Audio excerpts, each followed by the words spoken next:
Bom dia, boa tarde, boa noite. Esta é mais uma edição de Pedro e Cora, aquele seu programa sobre o mundo digital, porque a gente já conversou sobre qualquer outra coisa que não o mundo digital, é só do que a gente fala sempre, gente. Como assim?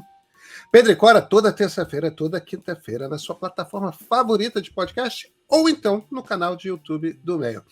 Eu sou Pedro Dória, ao meu lado está minha queridíssima amiga Cora Ronay. Cora, de que vamos falar hoje? De um assunto tão complicado. Começa lá na China. Começa lá na China. Vem cá, é só porque tem mais uma revolta de trabalhadores na Foxconn, que fabrica todas as coisas da Apple e de várias outras multinacionais? Você parou para pensar quanto sofrimento humano tem aqui nesses nossos apetrechos? Vem com a gente.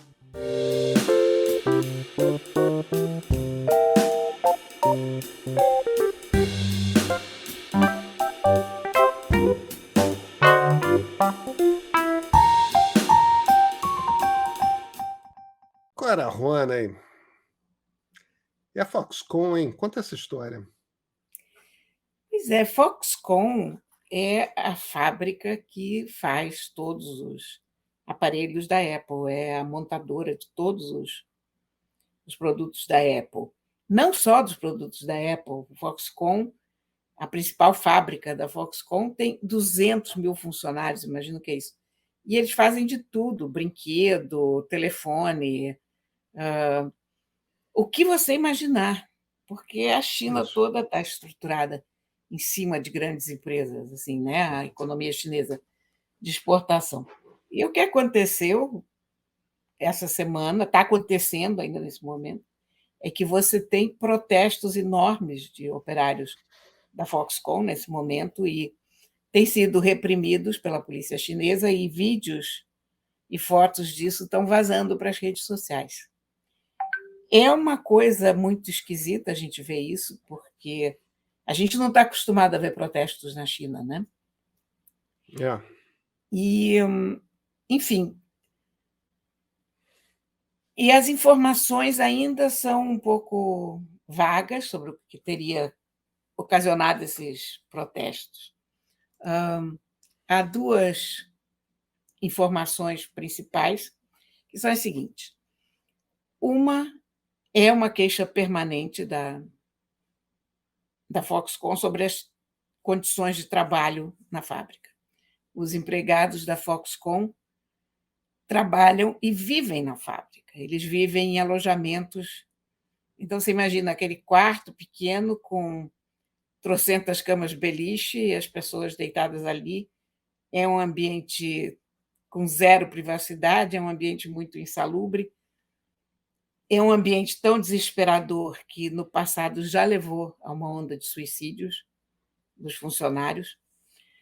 Essa onda de suicídios causou um alerta geral. A Apple tomou tenência, foi lá estabelecer um mínimo de condições, mas o fato é que continua não sendo um lugar agradável de se trabalhar ou viver.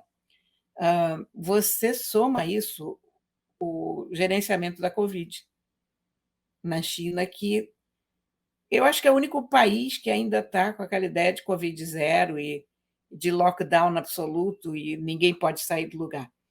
Então, o que está acontecendo é que a Foxconn fechou a fábrica. Você trabalha lá, você vive lá e você não pode ir para lugar nenhum, porque aquela fábrica está fechada por causa da Covid. Privado.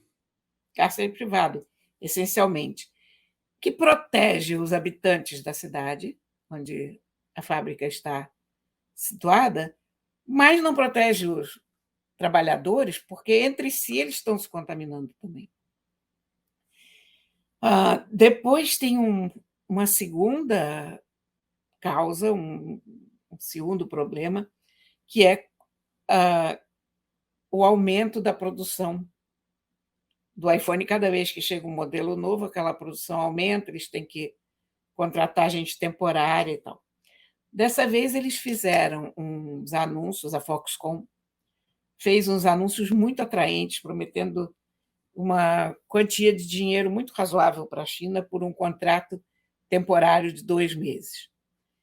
E vieram pessoas de várias partes da China atendendo a esse anúncio, e quando eles chegaram na Foxconn, eles descobriram que o contrato era de 2 meses, mas para eles ganharem aquele salário bom, eles teriam que trabalhar mais 2 meses por um salário ruim. Então, era um compromisso, na verdade, de 4 meses, e por um salário que, diluído por esses 4 meses, não tinha todo esse potencial de atração. Isso, o cara saiu de casa, o cara pagou passagem, enfim. Então, tudo isso acabou se juntando numa espécie de tempestade perfeita e os funcionários estão revoltados. Eu acho que isso levanta muitas questões. Levanta a questão de como a Covid está sendo gerenciada até hoje na China, que é muito questionada hoje. Essa ideia de um lockdown completo se provou muito desastrosa na China, em vários lugares, porque as pessoas começaram a não ter comida, né? Você estava fechado num condomínio, sei lá, pensa o Vivendas da Barra ou qualquer coisa assim, e você não pode sair. Mas, como a China é um poder central, como a China é um governo que provê tudo, a comida era entregue. Você lembra desses vídeos do começo da pandemia com as pessoas? Só que isso depois, como é um serviço público, isso desanda. Só que as pessoas continuam presas, então as pessoas estão lá presas e não têm água, as pessoas estão lá presas e não têm comida. Isso aconteceu na Foxconn. Uma das razões da revolta é que não só eles tinham que morar na fábrica, trabalhar na fábrica, mas, além disso, não tinham comida. Comida insuficiente, qualidade ruim. Enfim. E, além disso tudo, a gente começa a questionar essa loucura da sociedade de consumo, essa virada que o mundo deu em algum momento do século passado, que botou a gente nesse caminho sem volta, de consumir e também, se você não consome, as pessoas que fabricam ficam como? Eu penso muito nisso, sabe, Pedro, porque eu olho até aqui para esses meus livros e eu penso, não é normal, uma pessoa não precisa desses livros todos. Uma pessoa não precisa de tudo que eu tenho aqui em casa. Nenhum de nós precisa da quantidade de coisas com que nós vivemos hoje. O planeta não aguenta esse estilo de vida. Sabe? Enfim, então é isso que está acontecendo lá e é isso que está acontecendo na minha cabeça. E alguma coisa vai ter que mudar em algum momento, em algum lugar, mas como? Cora, vamos lá, eu acho que tem algumas questões aí que você levanta. A primeira questão é como que a globalização se estruturou, né? Houve uma queda brutal de custo de transporte marítimo por uma série de circunstâncias. Entre os anos 80 e 90 caiu muito o custo de transporte marítimo, o que viabilizou você fazer coisas em vários países do mundo e mandar para serem montadas num só lugar, né? Tipo, iPhone que você estava falando, né? O vidro vem dos Estados Unidos, o acelerômetro vem da Alemanha, a câmera vem do Japão. Você As telas vêm da Coreia. Você vai pegando, juntando esses troços todos e tudo chega em Shenzhen, na Foxconn, e as peças são montadas juntas e pronto, você tem um iPhone. Tem o iPhone, tem o Galaxy X, né? Se não me engano, os celulares da Samsung também são feitos pela Foxconn e tal. Se não os da Samsung, certamente de outras empresas, não é só da Apple. Não, várias empresas. Várias. É uma fábrica, ou é um conjunto de fábricas, a Foxconn, que desenvolveu uma tecnologia ultra sofisticada de fabrico, né, de manufatura de coisa extremamente sofisticada com acabamento final excepcional. A Apple não tem muita alternativa. As empresas que fazem seus celulares, seus computadores, seus tablets na Foxconn, aquilo é meio que um monopólio. Você até tem um lugar ou outro que faz, mas não com escala. Não com essa escala de milhões de unidades em tanto tempo, tudo mais. E você precisa fazer milhões de unidades em tanto tempo porque o ciclo desses produtos é anual. Então, se você tem um iPhone 13 anunciado em outubro de 2021 e um iPhone um iPhone 14 anunciado em outubro de 2022, esse iPhone anunciado em outubro tem que estar em novembro aos milhões para ser vendido, porque a partir de julho as vendas começam a cair, porque as pessoas já sabem que em novembro vai ter um modelo novo. Isso eu estou usando o exemplo da Apple. Eu podia estar falando de qualquer fabricante relevante de celular, porque é o mesmo ciclo, né? Então, a lógica é essa. E aí entra uma questão, eu acho muito engraçado quando gente de esquerda defende a China. A China é esse Estado maravilhoso que, através de indução do poder do Estado, desenvolveu indústrias diversas, tudo mais, tá, tudo verdade. Na China você não tem direitos trabalhistas.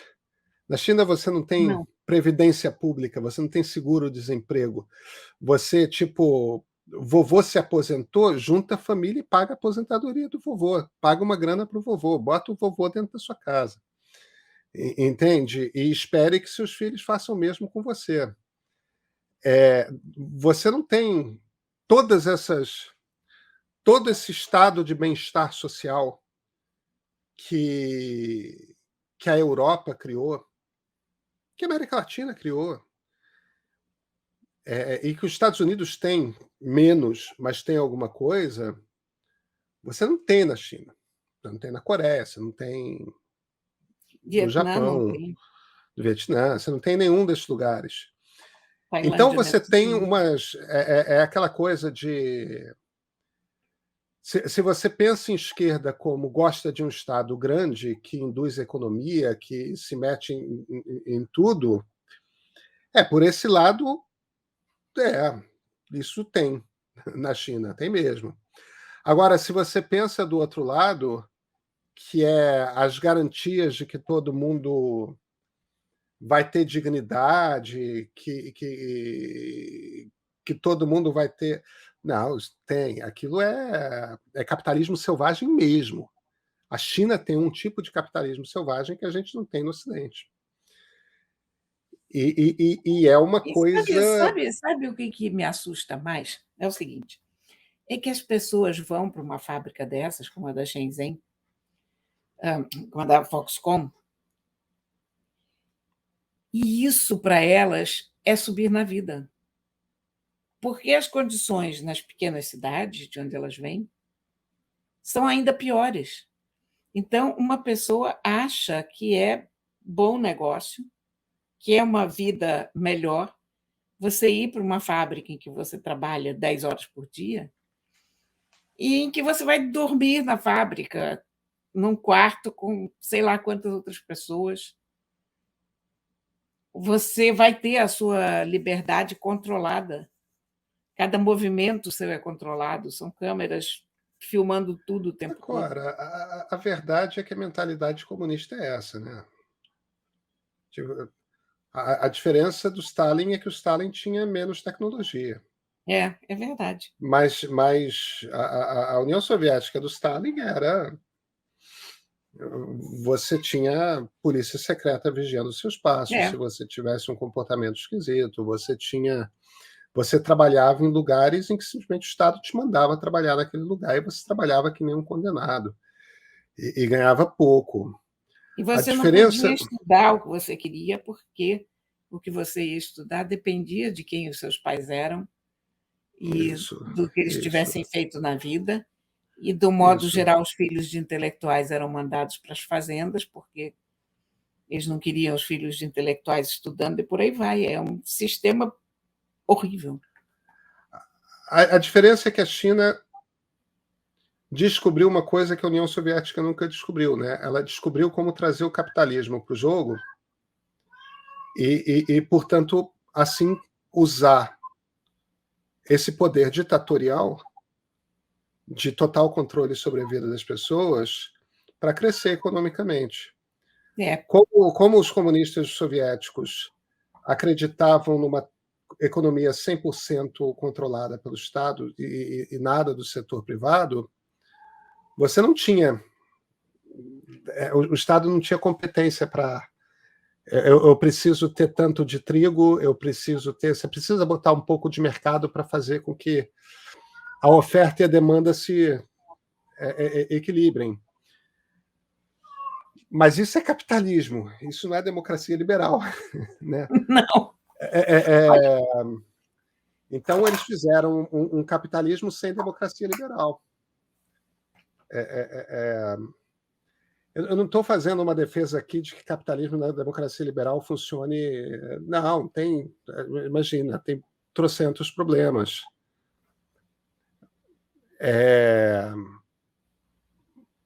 Mas a gente tem um sistema no mundo que funciona desse jeito. As pessoas que fazem as nossas roupas no Vietnã, em Bangladesh, vivem em galpões que às vezes pegam fogo e matam milhares. Vivem em condições horrorosas. Mas aí a roupa custa R$10 para ser feita. E chega aqui, a gente paga R$300 e acha barato. E reclama que a roupa feita no Brasil a 3 bairros de distância custa... A mesma roupa custa 1.000.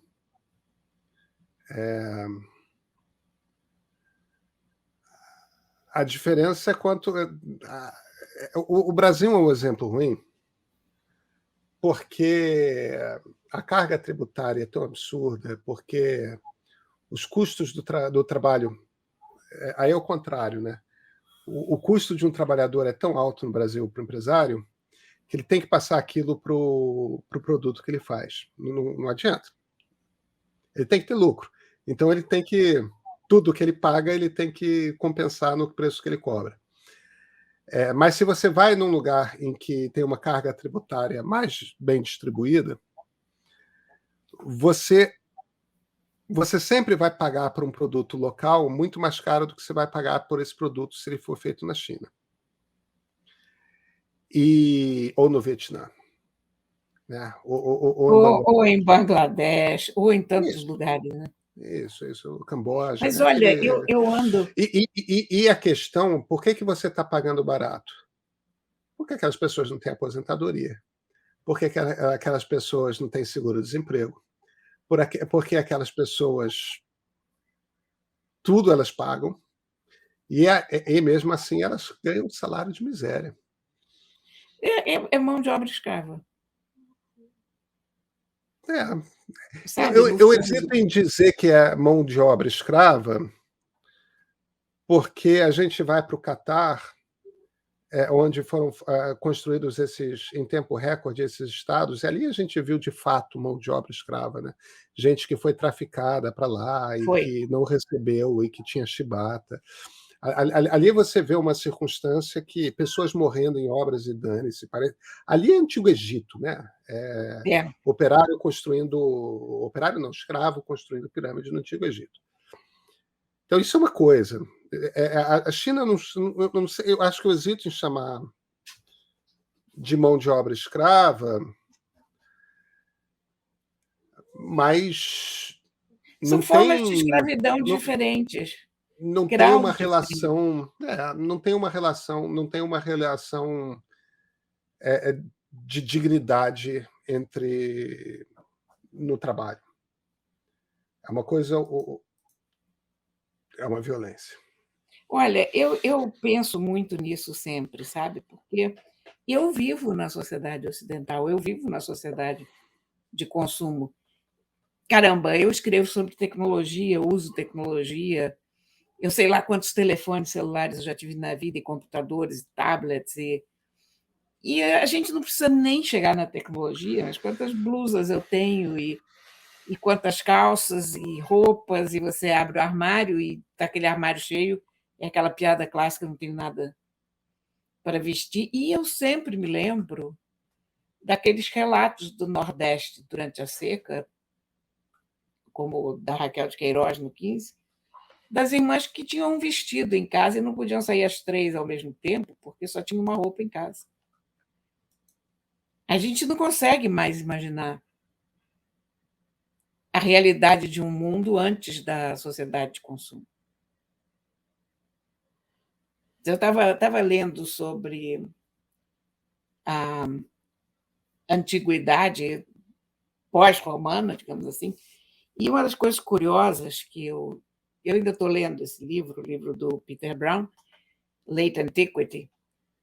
Uma das coisas curiosas é que aquelas cidades romanas, aquelas aldeias que ficavam entre as grandes cidades, ali você só vestia o que você conseguia plantar e fazer tecido daquele fio e tal. Você só comia o que você plantava, ou que você matava, ou que você colhia. Você nunca experimentava uma fruta ou um tecido ou qualquer coisa que viesse de outro lugar, porque eram aldeiazinhas fechadas. E o mundo foi assim durante milênios, né? E de repente você cria uma coisa com a sociedade de consumo, com a globalização. Você tem fruta importada fora da estação no momento que você quiser. Você tem um desperdício de recursos. Você tem uma desigualdade inacreditável. Cara, e eu olho as coisas e eu penso, mas como que a gente pode resolver isso? Mas sabe qual é o problema, Cora? Sabe o que não fecha? Eu não estou entendendo tudo o que você está falando. Sabe o que não fecha nessa conta que você está fazendo? Essas pessoas na China estão melhores do que elas estavam antes da globalização. Pois é, eu sei. Esse é o detalhe. É. Então, a solução não é menos globalização. Aí um outro argumento que poderia se dar é o seguinte: então tudo bem, mas vamos fazer o seguinte, a gente vai ter que pagar mais caro pelos equipamentos que a gente compra. Porque se a gente paga mais caro, aí as pessoas vão poder ter um salário, se a coisa é feita com regra tudo direitinho, as pessoas vão ter um salário maior. Só que se você cobra mais pelas coisas que faz na China, vai chegar um momento que vai voltar a ser mais barato fazer nos locais em que se fazia. E aí você desmonta a globalização e a China para de vender para o mundo. E se a China para de vender para o mundo, a Foxconn não tem mais um negócio, manda aquelas 200 mil pessoas embora, tantas da Foxconn quanto das milhares, dezenas de milhares de outras fábricas. E essas pessoas voltam para o campo.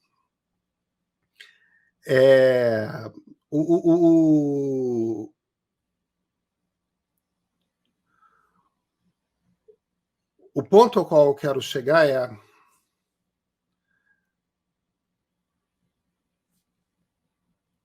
não dá para resolver fácil essa equação. Não. Eu acho que a questão, Cora, é a seguinte: esses países eles têm de ser pressionados por direitos humanos. Direitos humanos não são... É uma coisa antiga, é uma coisa liberal, eu sei.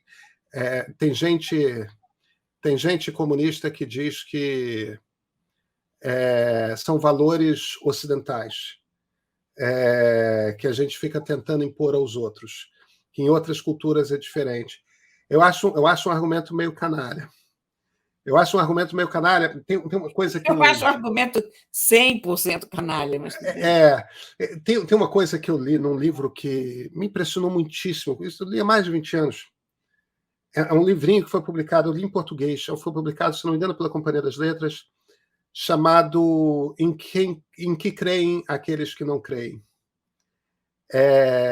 Que é uma troca de cartas entre o Umberto Eco e o Carlo Maria Martini, que era o cardeal de Milão, e que o cardeal Martini era o provável, o que todo mundo apostava que ia ser sucessor de João Paulo II.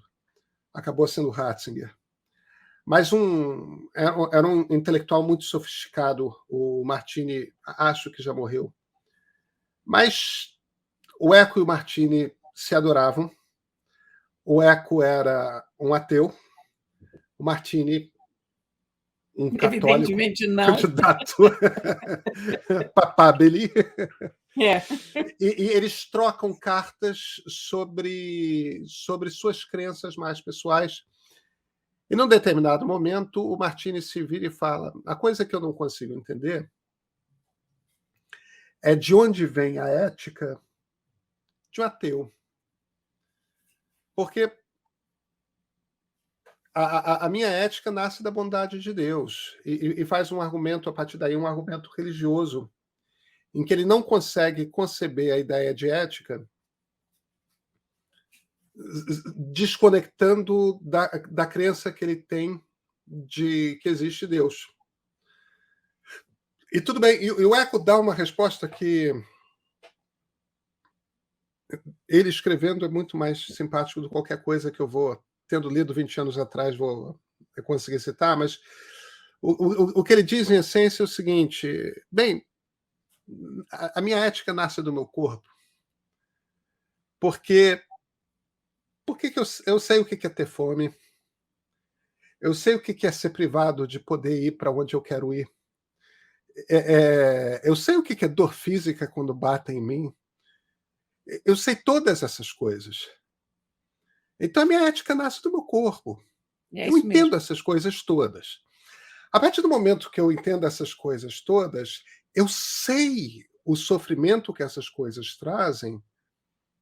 Como é que eu posso desejar a outra pessoa qualquer uma dessas coisas?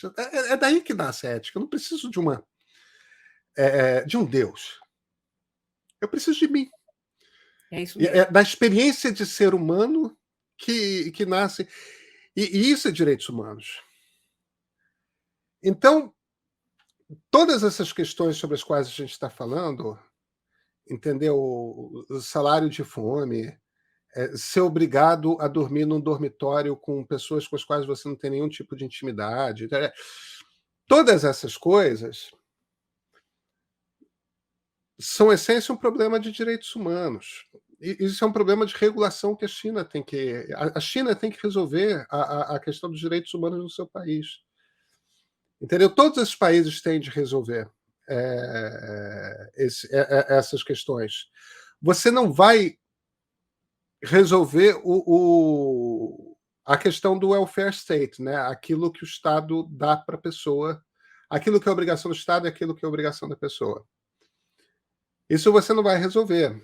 E no fim das contas, é uma conta que todo mundo tem que fazer, de certa forma, né? O quanto que você quer arcar fazendo uma poupança, o quanto que... Eu acho que tem certas coisas como saúde, como educação, principalmente educação básica, que eu acho que tem que ser o Estado. Eu acho também. Entende? Porque se você tem um câncer, aí você tem que ir à falência, ou gastar todo o dinheiro que você juntou para você na aposentadoria. Você tem que gastar tudo aquilo para se curar dos câncer, e aí você chega aos 70 anos e todo o dinheiro que você tinha para aposentadoria diligentemente, disciplinaramente guardado, você joga... Não dá. Então, mas eu não quero ir para essa questão política, não. Eu acho que o problema é de direitos humanos. Eu acho que a gente tem que cobrar de todos os países que sigam a Convenção da ONU de Direitos Humanos, que é aquela que nasceu lá em Paris com a Revolução Francesa, sabe? Os direitos. Eu tenho uma cópia aqui em casa, sabe? É. Mas é isso, é isso. Porque eu acho isso uma coisa tão importante. Aquilo não é um valor ocidental, aquilo é um valor humano. Aquilo é um valor humano. É um valor humano. Olha, aqui na nossa casa ateia e agnóstica, essa cópia que eu tenho aqui, que está aqui no escritório, isso ficava na parede da nossa casa. Então, desde muito pequenas, a gente crescia sabendo o que era a Declaração Universal dos Direitos Humanos. Uma vez, quando eu era muito pequenininha, eu perguntei para o papai se podia ficar acordada mais meia hora, e aí digo, vê lá na Declaração dos Direitos Humanos se isso é possível. A minha crença na Declaração dos Direitos Humanos chegava a esse ponto. É o direito humano por excelência, né? É o mínimo que se espera que uma pessoa tenha ao longo da sua vida.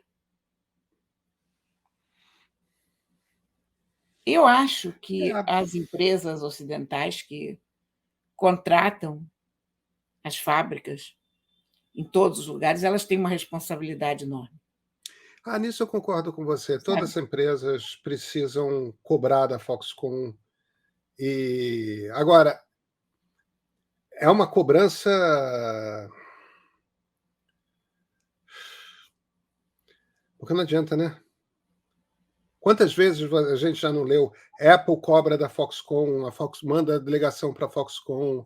Mas sabe, e tal. Não é só a Foxconn. É que quando você pega uma H&M, quando você pega uma Zara, quando você pega qualquer coisa, você pega. Eu fico olhando essas lojas de cacarecos, coisinhas baratas, você tem no shopping. Eu penso, gente, cada coisa dessas tem uma cadeia de produção por trás que devia estar sendo inspecionada. Uhum. É isso. Sabe? E a gente participa dessa sociedade de consumo de uma forma muito displicente. Sem ter a consciência necessária de que gera distorções graves que fazem uma quantidade muito grande de gente sofrer. É isso, é isso. Ainda que essas pessoas em sofrimento estejam melhor do que estariam se não tivessem aquele emprego.